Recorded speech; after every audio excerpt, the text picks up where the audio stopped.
आणि आता बातमी आहे लोकसभेतील अनेक विरोधी खासदारांवर केलेल्या कारवाई संदर्भात। लोकसभेतील अनेक विरोधी खासदारांवर निलंबनाची कारवाई करण्यात आली आहे। एकूण 33 विरोधी खासदार निलंबित करण्यात आलेत, तर खासदार अधीर रंजन चौधरी यांचाही त्यात समावेश आहे। संसदेच्या सुरक्षेतील त्रुटीबाबत सोमवारी सुद्धा विरोधी पक्ष आपल्या मागण्यांवर ठाम राहिले।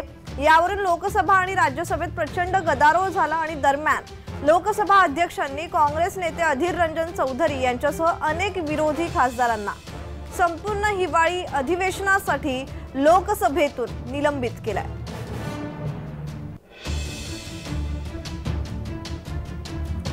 तर यात काँग्रेसचे खासदार अधीर रंजन चौधरी, के सुरेश, तृणमूल काँग्रेसचे कल्याण बानर्जी, स्वागता रॉय, प्रतिमा मंडल, द्रमुकचे ए राजा आणि आरसीपीएचे एन.के. प्रेमचंद्रन यांच्यासह अनेक सदस्यांना सभागृहाच्या उर्वरित कालावधीसाठी निलंबित करण्यात आले। दरम्यान लोकसभेच्या सुरक्षेबाबत दोन्ही सभागृहांमध्ये केंद्रीय गृहमंत्री अमित शहा यांच्या निवेदनाची मागणी विरोधी पक्ष सातत्याने करतायत।